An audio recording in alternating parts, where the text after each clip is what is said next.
I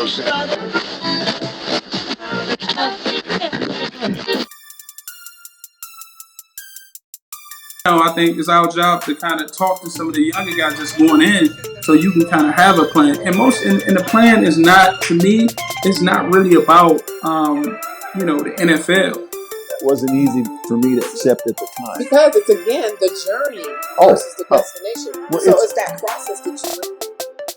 The destination is never the focus. Right. It's an ending point to the journey. And how us having those conversations that people don't want to have because they're afraid. Right. They're afraid of that. They're afraid to talk about it. I'm like, no, we're going to talk about it. I'm in that world. Right. I'm in that world. And I said, until you sit down with somebody and you find out what they're going through, you can empathize with people, or you can sympathize with people until you have empathy, where you actually have been through it yourself. Then you don't really know what they're going through.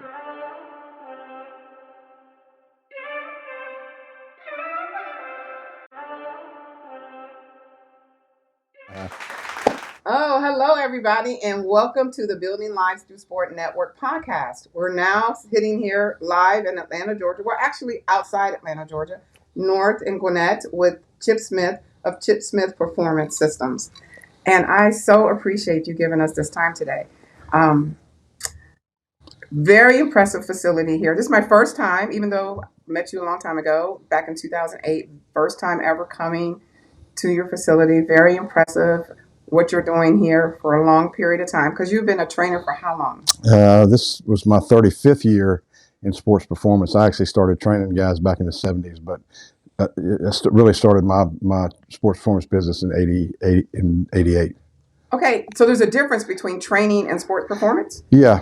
So there's really three distinct people in my world. You have personal trainers that are great at just doing exercise, prescription, working with the general masses. You got strength and conditioning coaches that do teams, and then you got sports performance guys that improve performance. So for me, there's a term in my world called evidence-based, and evidence-based means that everything's been proven in the medical community. Well, we are results-based. Everything that I do is measured on a stopwatch, a scale, a vertex, a caliper, and a bench. So if I show improvement, then we let the academic world come back and confer or deny what we do and how it works. So it's a little bit different because we train very movement-specific, sport-specific, where strength and conditioning is more weight room and conditioning. So back in the 70s, I did strength training with a lot of guys from 70 to about, really it was until about 86, and that's when my life changed. Okay. I want to know, what does MORR, M-O-R-R, what does that stand for? Yeah, that's a great question. So my life changed in 1987. I got selected as part of President Regan's culture exchange programs to study abroad. My undergraduate degree was in exercise, physical education with an emphasis on exercise. And I had always been interested in strength development because as a kid growing up, my dad was military and he got me in the weight room when I was a young age and fell in love with working out. And so but my attributes as a player, as an athlete myself, I played college football. I was on a scholarship, played football and baseball, and I was fast. I was a freaking nation. So I knew that in growing up that my dad was fast. My grandmother was a track star. Her name was Speed. So I knew genetically that I had gotten that from my family. But I was taught in school that speed was hereditary. You either had it or you didn't. I didn't really believe that, but that's what I was taught. So in 1987, I was riding a bike in a commercial gym, and I saw an ad in the back in a Wall Street Journal that said, looking for sports medicine practitioners, coaches, trainers to study abroad. And so I was intrigued, and so I called the number, and they said, well, you would have to apply into the program. We're going to take 6 Americans and 4 Canadians, and we're going to go to Russia and study at the Soviet Sport Institute in Moscow. And I said, well, what are the areas of interest? And they said, well, speed development, pre and post pubescent training, which was pre-pubescent, which also at that time I had 3 little boys, and that interests me because again we were taught that you didn't do strength training until you went through puberty because you would stunt growth, close off the epiphyseal and the long bone and stunt growth. But the Eastern Bloc countries had started training kids at a young age. I wanted to know how they did that, so wrote this dissertation on why I should be selected. I was selected. It was a God thing. Without a doubt, I shouldn't have been. But I went to Russia, lived in Moscow, and I studied at the Soviet Sport Institute. And part of that is I also spent 3 weeks in East Germany, in Leipzig. It's an East German School of Physical Culture and Sport. And at that time, the East Germans, we were the first Americans ever allowed in East Germany. I went through Checkpoint Charlie, and we spent 3 weeks there in East Germany studying with them. At that time, East Germany had won more gold medals per capita than any country in the world. And it was very unique. They were very distant to Westerners. We would walk in the library and they would leave. Right. They were scared to death of us. But so what I learned, the Russians, their methodology was far superior to ours. Their facilities were archaic compared to ours. But when I got back, I sat down one day and I wrote out a 6-week program based on what I had learned. And one of the things I had learned is that the Russians trained very sport and movement specific within a sport. And so the first time I really understood that is they had a guy that would come in, for example, on Mondays, and they would do for Olympic lifts, they would go pull from the floor to the knee. And then on Tuesday, they would go from the knee to the hip. And then on Wednesday, would go from the hip to the rack. And Thursday would be from the rack to the press. They broke down very specific movements and they trained those movements. That made a lot of sense to me as a player. Why would I not train different as a running back than an offensive lineman? But at that time, we all did the same workouts. Right. And so they said, the way we do that with resistance in a movement without impeding the mechanics of the movement. You can't add so much weight that you can't do a ballistic dynamic movement. They did what they call overspeed, which was what we call reversibility of effort. And what it is remember when you were a kid, you're running downhill and you're running really fast. Right. Well, your brain's telling your body to fire, the mechanism of your brain to fire fast to keep you from falling down. Well, the Russians said, hey, they figured out if you could train the neuromuscular system to fire faster, you could delay the onset of muscular fatigue in a sprint. So, for example, if you ever watched like Carl Lewis run, when he would get to like 50 meters, it looked like he accelerated and ran by everybody else. But what actually happened is he actually maintained his speed and they decelerated, and it separated this way. So what the Russians said is, okay, if we can force the muscle fibers to fire harder and longer over longer distances, we could delay the onset of muscular fatigue, and so we can make you faster. And so they did that with what they call overspeed. And so when he would get to 50 meters, they would hit an electric winch. He'd be harnessed, and it would pull him faster, and he'd have to run really fast or he'd fall down. So they came up with overspeed. And so the last component, so in MORR, the movement, the M for MORR is movement. We train a dynamic movement as a workout or as a warm up. We train resistive movement. And then the last component is overspeed, who I just told you about, resistance in the movement. And then the last is reaction. And true sport speed is reactive speed, where you see something, you hear something, and your brain processes that. So you got visual, you got audio, and you got what's called tactile. So if I'm standing behind you and I touch you on the shoulder and you react to that, that's the 3 ways that you can increase lateral reaction. Well, when I first got back, I had no equipment to do what I do. I invented 13 pieces of proprietary equipment that we use in my system. And I started tracking it, doing pre and post testing, and early on, I was able to see tremendous increase. I had 3 NFL guys that came to me in 88 or 89 that I worked with. I did pre and post testing on them. I averaged 15 to 20 pounds of lean muscle mass. I took 2/10 off their 40 time. It was just incredible, the improvement we got. So as we started to get into quantifying what we were doing, I was able to document the system and how it worked. And so I saw tremendous results in a short period of time, as we were talking about earlier, in Brian Urlacher. So Brian's in the NFL Hall of Fame. When Brian got to me, he's 6'4", he weighed 235. He ran a 4.69 40 at 6.9% body fat. He left me 2 months later. He went to the NFL Combine. He weighed 262 from 235. He ran a 4.49 at 4.9% body fat. Wow. So again, in 2 months, I was able to make more incremental increases with him than he made in 4 years at his university. Okay. So it's pretty specific, and nobody ever talks about that. And strength coaches are great. I don't have the 8-hour rule, week. The NCAA tells you as a strength coach, that's all you can work with an athlete. So I was telling you earlier, my guy spent 2 hours with me on the field doing speed work, 2 hours doing strength work, 2 hours doing skills work. So long days, we do that 4 days a week, and then Wednesday's a recovery day in the pool. So movement, overspeed, resistance, and reaction is the program. So I developed that, and then in 2002, I wrote a national certification in my system, in the MORR, for coaches, where they actually get the letter CSPS, which is, by the way, is my business, but it's Certified Sports Performance Specialist. Right. And so, and then in 2012, I took the same program and I was approached by Liberty University, and I wrote a master's program. Okay. So now I'm the only performance coach in the U.S. that has a master's program in human performance in the MORR. In the MORR. In the MORR. And what's unique about that is when I wrote it, they sent my program to SACS, which is the Southern Association of Colleges and Schools, Correct, yes. who we got who conferred, who gave us, who conferred all of our degrees. They said it normally takes 2 years to get, after they send it out, to get it conferred or denied. Correct. And so they came back in 13 months and said, Liberty came back and said, they said there is nothing in the country even close to your certification or your master's program. Your master's so program. Now I have a master's at Liberty University. This is my 10th year,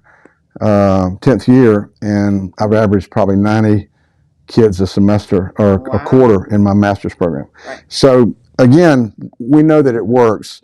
We've been able to document. A lot of guys steal bits and pieces from other people, and there's a lot of ways to train. Certainly my way is not the only way. Of course, yes. Not the only way, but here's what I say about that when I'm asked what the difference is in the MORR is and just general training is, if I want to go to Canton from here, I can walk. And I can get there if I got 3 or 4 months. I'll get there and enjoy the view. Great walk. I can take a car and get there in 10 hours. I can take a helicopter and get there in probably 3 hours, or I can take a jet and get there in 90 minutes, 90 minutes. My system is a jet system. Okay. Because I only have, think about this, I only have guys, especially combine guys, I only have for 6 to 8 weeks. Okay. So I've got to make them faster, bigger, and stronger in 6 weeks. And my work is seen by everybody in the world at the NFL Combine. Again, it's not a right way or wrong way; it's just a faster way. Right. But there's the way that's worked. Yeah, and it's key that you're, as myself, a researcher. So evidence-based is the significant aspect of all of that. Right. So you mentioned going to Russia. Now in '87, a little history here. In '88 is when the Great Wall of Russia came down. Were you there during that time? I had to go through.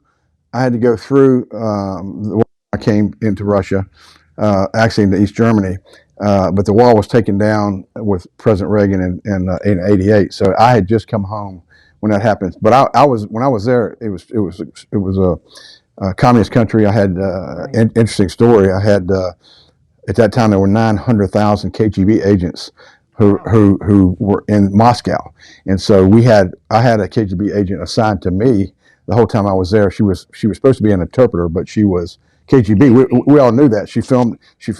They filmed everywhere I went. They audioed everything that I said in the rooms. There would be in the middle room. There would be you could open the door and you see a guy with headsets on, reel to reel, recording every conversation in every room. So it was pretty. They said that they had freedoms, but obviously they didn't. Wow, what a time to be there, though. I mean, what an experience, to be able to be there to learn what you went there to learn, and also to be there during that major transition. Yeah. So, what's going on in the United States right now? I mean, not kind of in the United States, but what's going on over there with Russia, Ukraine? Yeah.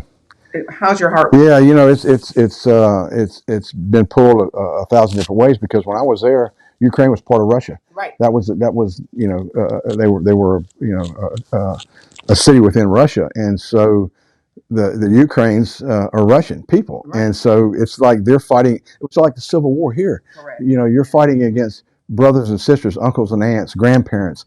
I mean, how do you do that?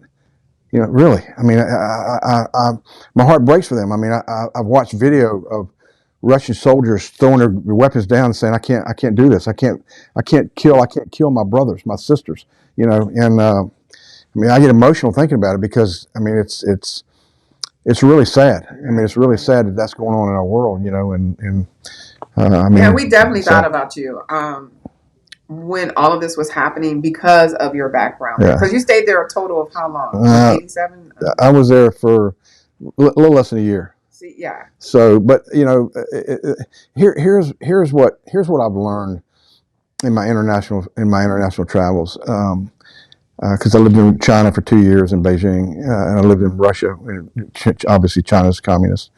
The governments of those countries do not represent the will of those people. Right. Just like here. Yeah. And when you get to know people and you break bread with them, right, and you spend time with them, and you have the same wants, same desires, same needs, and when you really get to know people, there is no, my faith is big in to you as well.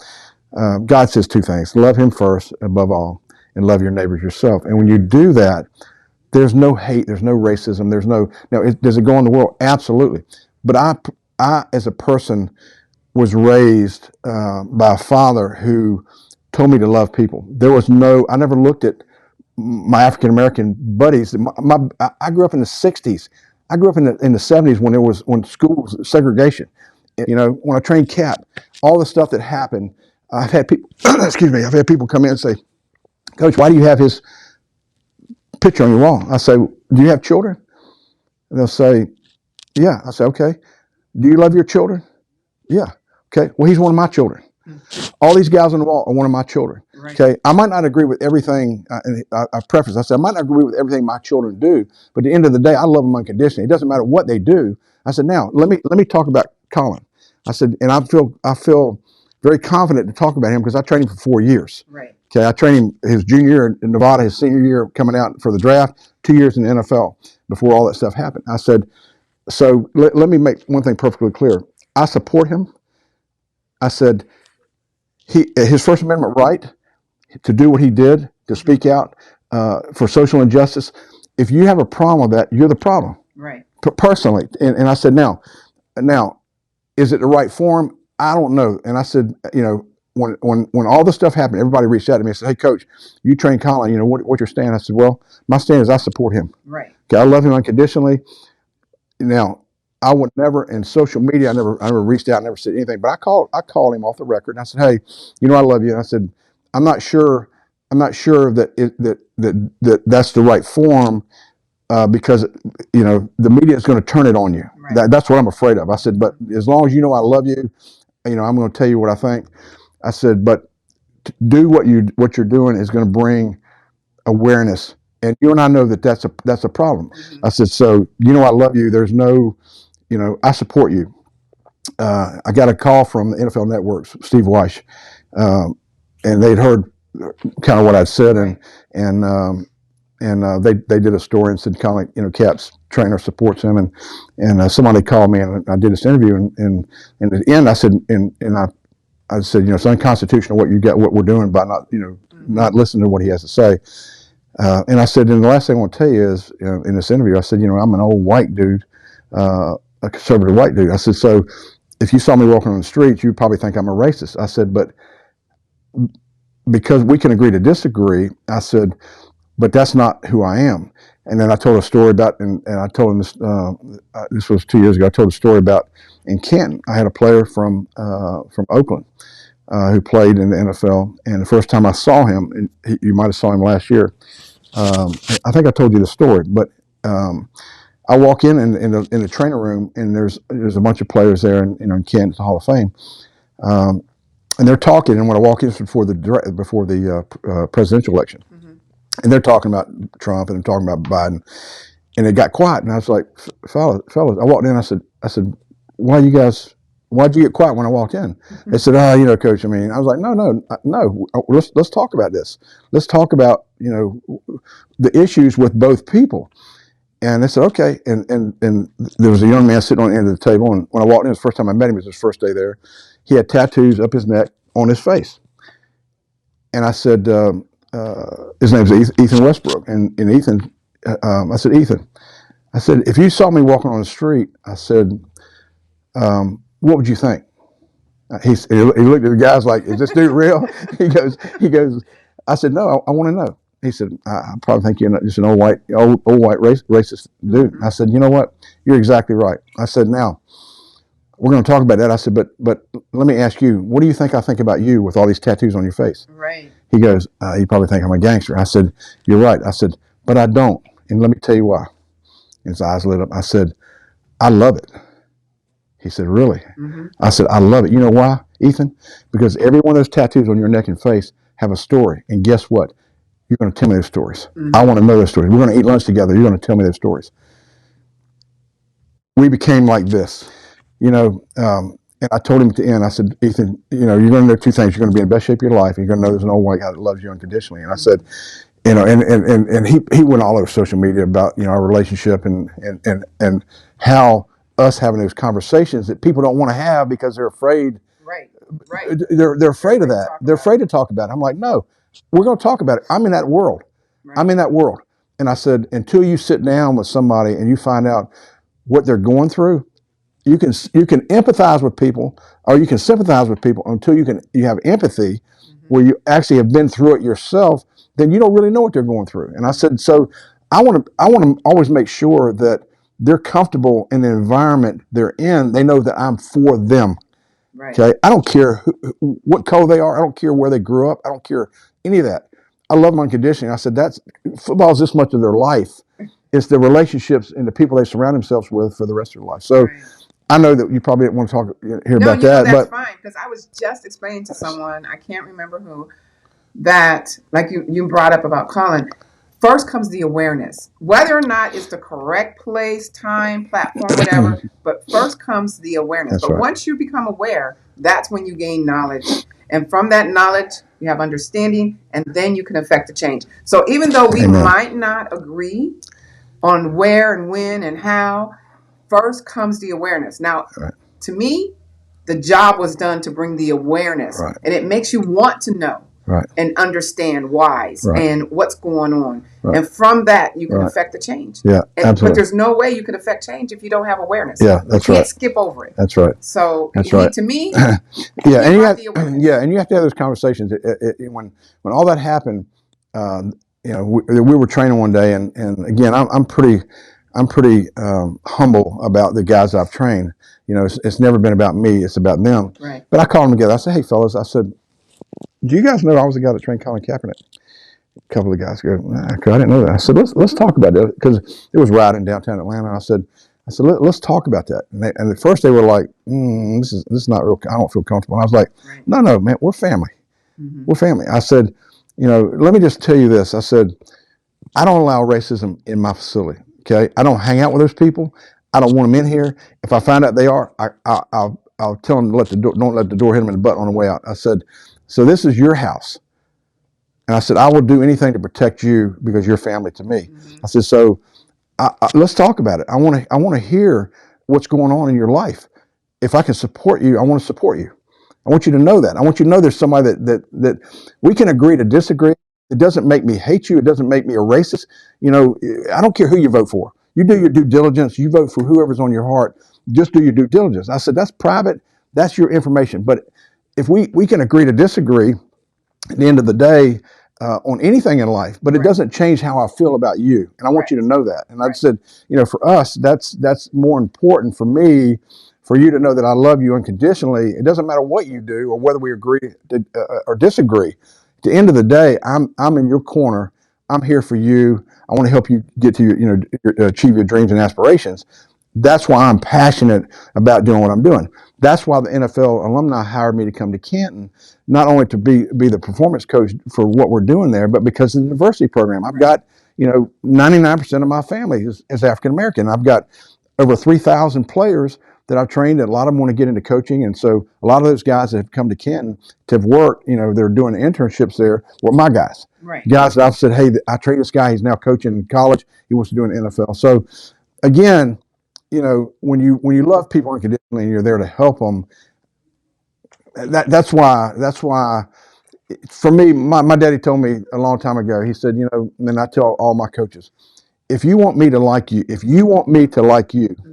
Mm-hmm. love my child. Right. If I love your child, you write a check all day long, as long as it's genuine, as long as I know that you care about my son or my daughter and investing in them. Okay, that's who I want around my kids. You know what? I can tell relationship, not that little short term while they're here training, That's but right. that long lasting relationship That's right. is key for you. That is very key. Absolutely.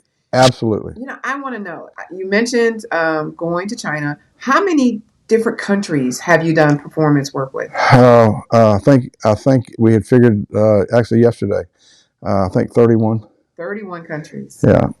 So, is there a sport you will not do performance? No, it's crazy because in London I had 20 Olympic gold medalists, 10 silver and 2 bronze.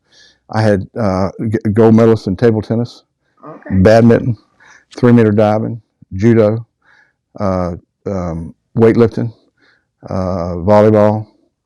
Some non-traditional sports. Right. And, a lot of people think you're just football. But yeah. Now, did you train a ballerina before? I did. Yes. So crazy story. 3 years ago, I get a call from an agent that said, "Hey, I've got a client I want to send to Atlanta." I said, "All right, what does he play?" He said, "It's not a he, it's a she." I said, "Really? Well, what does she play?" He said, "Well, she's the prima ballerina with the Bolshoi Ballet." And so she was number one ballerina in the world. So she came here, and she actually, not only did she come here, she lived at my house with me for 6 weeks while I trained her. Okay. And so we developed an incredible relationship. She'd never, again, she's number one ballerina in the world, and she never trained specific to her sport. And when they first reached out to me, I said, "Hey, do me a favor. Can you send me some video of her dancing? I need to be able to see the movement she's doing." So they did, and I actually came up with a program while she was here and worked on balance and strength. And anyway, she went crazy. We ended up having, because of her, the prima with the South Korean ballet, the Tulsa ballet, the Atlanta ballet, and one more. We had 5 ballerinas that came because of her. So have you ever said no to a sport? No. No? No. But you've said no to some athletes. I've said no to some athletes. Okay, that's fine. That's fine. Yeah. You know, I want to take you back because you mentioned in Russia, prior to you going there, you noticed or you found out that they train in weightlifting younger. Now, you started around the age, 10, 12? Yeah, 12. So was it your belief that was too early before you went to Russia? No. I thought you could start at an earlier age. I always believed that you could start, that you could start at a young age by doing body weight stuff. So a 6-year-old, 7-year-old, 8-year-old kid could do dips, could do pull-ups.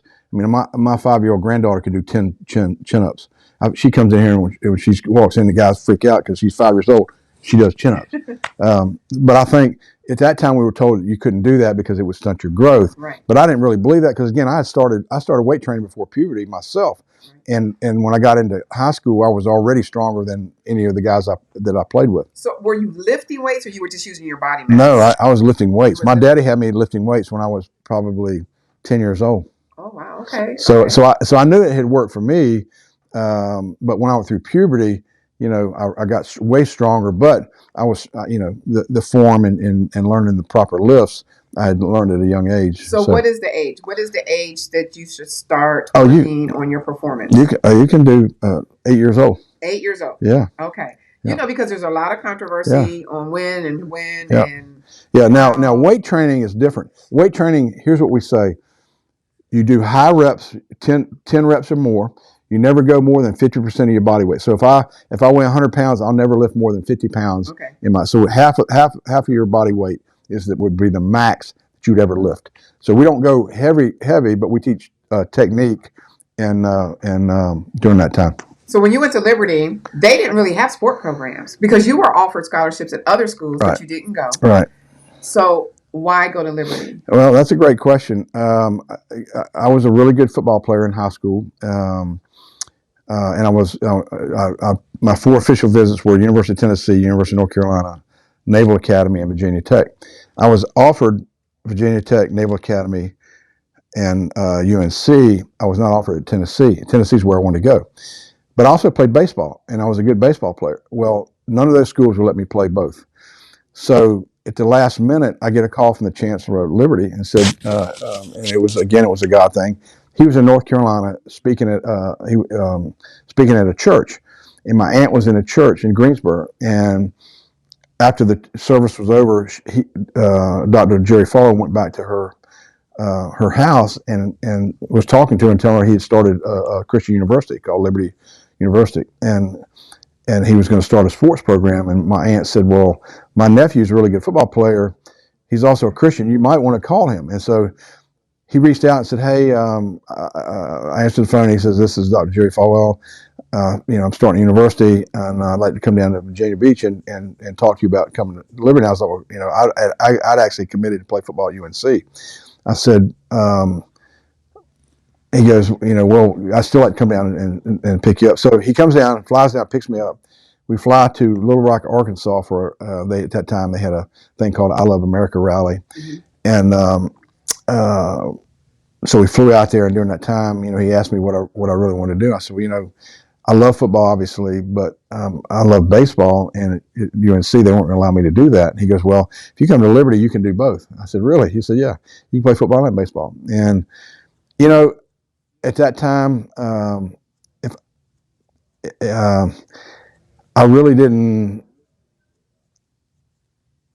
I don't know that I academically, I didn't know really what I wanted to do.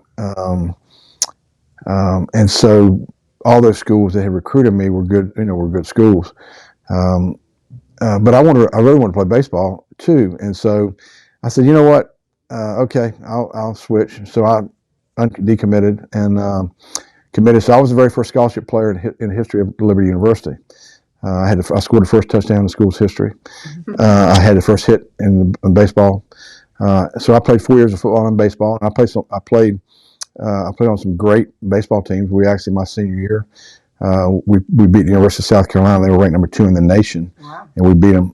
We had a really good team. 6 teammates were drafted into pro baseball and had a chance to be drafted. But I said at that time I thought I wanted to play in the NFL.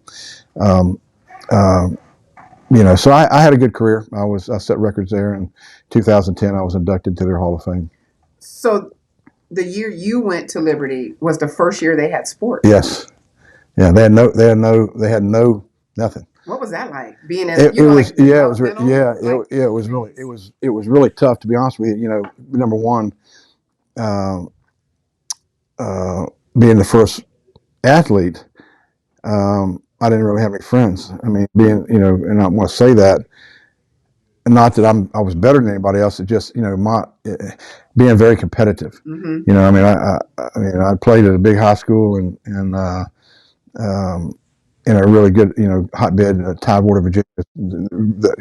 Michael Vick, Marcus Vick, a really good talent. And I played, where those guys played, and so that was really tough for me because I didn't really have any friends.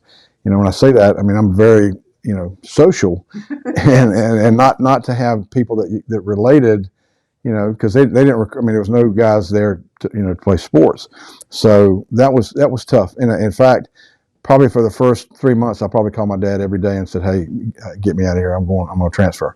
And then after our first year, we played.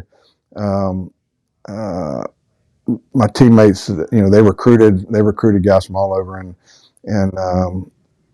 once I had guys that I could relate to, I started enjoying the environment a little bit more, and it was fun. I mean, it took me, I crammed 4 years into 5. Okay. It took you 5. Okay. It took me 5, but I played. I started every game in baseball, every game in football. Never missed a game. And making history, I don't know if you probably know that. I don't know if you've noticed, because sometimes we don't reflect on our lives, but making history is nothing new to you. We got that Russia thing with the wall coming down. Yeah. You're going to Liberty, being one of the first athletes when they, first started playing sport. And when we met in 2008, you came as a part of Under Armour for the first international combine outside the U.S. when they were piloting their program. You did the combine for us in the Bahamas. Yeah. So making history is. Yeah. Well, you know what? It is, but Lisa, for me, the relationships. I mean, how many years has it been? 2008. So what is that? I don't know. 18, 21, 14 years? 14 years. 14 years. Okay. Wow. I mean, and sitting down and talking to you is like 8 years. In 2008, there's nothing that you feel odd about when you're not around somebody all the time. Right. But it's just like that day we sat down for lunch with your wife. Yes, and absolutely. We were just talking and not knowing the direction of our lives at that time or now or whatever have you. Right. Absolutely. Right. I was looking over some media, the picture of the whole combine with all the athletes in their Under Armour gear, and you were there, and with Don Zalotti, and I was like, wow, 2008. It doesn't even seem that long ago. Yeah, that's right. It doesn't even seem that long ago. Right. So, for us at Building Lives, we deal only with youth, which youth is high school and younger. Yeah. So you're saying age 8 is good to start the performance training and weightlifting, as long as you're doing reps, high reps, high reps, and not that, and never lift more than over 50% of your weight. 50% of your weight. So I want to know. I know you're aware of what's going on with the training right now. I did some math. When it comes to youth, a recent study came out that the average parent who pays for a private trainer is paying somewhere between $1,000 to $1,500 or so a month for private training. This is outside sport. This is not including equipment. This is not including travel. This is not clothing. They're paying a trainer somewhere between $1,000 to $1,500 a month. So if you're doing that, starting at age 8, 10, you're almost at $200,000 invested in your child before they graduate high school. What do you think about that? What I think is you let children be kids. You let kids be kids. When you and I grew up, what did we do? We went outside and played. When the sun came down, Mom said, come in the house to eat.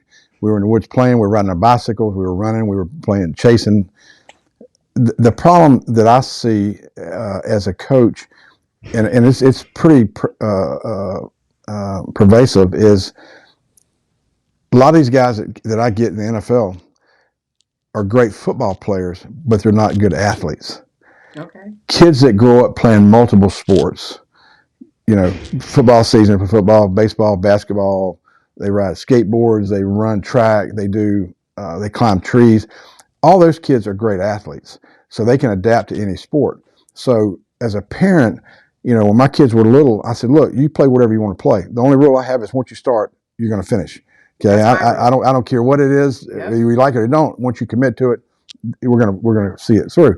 But you can play any sport you want. You can swim, you can dive, you can ride motorcycles. I don't care what it is. I want you to have fun. And when time is right, which to me is a junior in high school, when you've gotten to the point where you know that you have a sport you've excelled in and you can focus on that sport, it doesn't need to happen until you're a junior in high school going into your junior and senior year. If let's say I'm a good baseball player, but I'm a better football player, you know what? Probably my junior year, I'm going to say, okay, I'm not going to play baseball. I'm going to just focus on football if I think I have a chance to play at the next level. See, so that is key because now sport doesn't have a season. That's right. And people are year-round. That's right. Specialized. Even AAU sports are killing. Football is really the only sport now, and it's not even football anymore because these kids are playing on 7-7 travel and all that. But it used to be the only sport where you could still receive a scholarship. Baseball kids, I have kids that I train who've committed to baseball, college baseball programs, playing on travel baseball. They're not even playing high school anymore. They don't play high school. No, they don't play high school. Wow. AAU basketball, same thing. So they don't play for their schools anymore. They just do the private. That's right. Because the other thing that I noticed, in talking to coaches, because I talk to a lot of coaches, that let's say they're high school athletes, they have private trainers, private conditioning, strength and conditioning coaches. So them and their parents make the decision not to participate in the school's program offerings and only do the private, private speed, strength, conditioning, whatever they're doing, which is not teaching them how to be the team player. Well, that's a great point. That's a great point because parents ask me that all the time. Here's what I say. What you need to do is you go and talk to your coach. If the kid has an aptitude to be a good athlete, okay, and he needs extra work, here's what we're going to do. You're going to still stay in your program at your high school, but 2 days a week, you're going to come to me, okay, and during that time, what we're going to do is we're going to know what you're doing. We're going to know what your program is. We're going to supplement what you're doing at your high school because you got to be part of you're part of that team. You don't play for Chip Smith University or Chip Smith High School. You play for, Gwinnett High School or Gwinnett Middle School, wherever it is. I said, so if you want to, as a parent, you don't want to alienate the guy that's going to be playing your kids, and by your kids not showing up, not being a team player, like you said, that's very important in a team sport. So, but I don't think it's any different than a kid that has an aptitude for music taking private piano lessons. Right. So on the side, they're still playing in the choir or singing in the choir, or playing in the band, but they're getting private lessons that make them better, and then the school benefits from that. You can't at all costs go to a trainer and work with him exclusively and not be part of that program. Because how's that going to teach you to be a part of a team? It's not. It's and absolutely how does spending all your time with Chip Smith going to teach you how to be an athlete? No, it's can not. You teach? I mean, no. Can you teach them how to be an athlete? No, you got to play your sport. I mean, at the end of the day, you're same thing I tell all these guys. You're going to play in the NFL not because of Chip Smith, because you're a great football player. Mm-hmm. Okay, now here's what I say. These kids are diamonds. Okay, that's God-given talent. They can thank their mamas, their daddies, their PE teachers in elementary school, their high school coaches. Okay, but that's God-given talent. What I do as a coach is I take that diamond and I can tilt it to the sun to make it sparkle. Okay, and I can have the right polish to polish that diamond so when it hits the sun it sparkles. I know how to do that. I've done it for a long time. So, but it's not about me. It's about that diamond. Right, because to the core, exactly. Yes. That's developed. Right. Sometimes it's just having somebody believe in that diamond, that it's a real diamond, mm-hmm. and getting that out of them to make them believe that their worth is valuable and they can play and compete. It's unbelievable to me as a coach that I get players, and again, it's a different level, but I get a player from, let's say, Alabama that comes in here, it's a big offensive lineman, it's a first-team All-American, All-SEC first-team All-American. They'll come to me and say, Coach, do you think I can play? I'm like, dude, you're 6'8", you're 320 pounds, you're first-team All-American, you won the national championship. Why would you think you couldn't play? Mm-hmm. And he would say, well, my coach said I'm not good enough. I'm like, really? So every day I'm so trying. They need someone to believe in them. Yes, exactly. Someone that's going to work with them that believes in them, and that helps them also. Absolutely. When we were touring the facility, we went out and you talked to me about having a chef that helps with them, that does all the meals for all your athletes. Now, when you're in high school or middle school or younger, you don't necessarily have a private chef. Right. How do our young people work through the nutrition, especially if they have some barriers like the income and they not necessarily have the right food? How do they find out the correct foods to eat? Yeah, that's a great question. The problem that we have now, and I'm sure it's here in Georgia as well as around the country, schools will not let, in the sports departments, they will not let them talk to kids about diet. No. And they won't let them talk to kids about supplements, which is really sad to me because diet is 80%. In fact, my nutritionist is in here right now, just walked in, that works with all of our guys. Diet is 80%. I can take an athlete and I can increase, we do we keep them in what's called a positive nitrogen balance. So when you take in protein, at a young age, your body needs minimum of 1 gram of protein per pound of body weight. So if a kid weighs 100 pounds, he needs 100 grams a day. Well, the key is your body can only simulate 30 grams per meal. So he eats three good meals, he's got 90 grams. He's still shortchanging himself. Mm-hmm. So he's got to have another supplement. So it may be a whey protein, it might be a casein, which is a long-acting. So for us, what we try to tell parents is, look, if you can afford it, get tuna.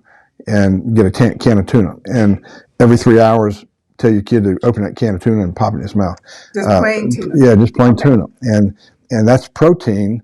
Red meat, fish, chicken. So we want to make sure that most kids do not get enough protein, and even internationally, when I was in China, after the first month I was there, I did an exit interview. I had to fly back to Georgia to get some, and I met with their chief Olympic committee head guy, and he said, what did you observe, your first month? I said, well, here's the two things. One is you're overtrained. Your athletes overtrained. Second, your diet's wrong. Okay, your athletes are training 6, 8, 10 hours a day, but they're not getting in enough protein in their diet, and so it's really, we're able to, again, we document, we do body comps. We're able to show increase in lean muscle mass, decrease in body fat in a pretty short period of time. It's very dramatic. We had a player in Kent this year that put 19 pounds of lean muscle on in 6 weeks and lost 20 pounds of fat. Wow, that's very impressive. Which was incredible. Speaking of overtraining, shifting gears a little bit. Back in, 2010, globally, there were studies coming out, long-term athlete development. Canada had a profound study to come out, and it was specific to youth about what they should be exposed to at what age and for how long. And key to that, at that young age, prior to 8, they called it fundamental, and they capitalized FUN. They wanted children to keep everything fun. The research, that's what it indicated, really? To keep it fun. And the progression was exactly what you're speaking of. I don't know whatever became of the study, but various countries, not the U.S., but various countries had studied, and it was specifically about this football, because this is when people were making a shift to make football an Olympic sport, which is not received well because you need the recovery time. Right. And the Olympics doesn't afford you that. Right. So the nutrition is key, especially for the young kids, yeah, right? Yeah, absolutely. And then that understanding the recovery and the developmental phases. Right. So how as a parent, so they don't have you, how do they find out this information so that they can, not overtrain their child? Right. And then the child gets tired. Right. Yeah, it's a catch-22 because as you were alluding to earlier, just a minute ago, the study, number one, it's got to be fun.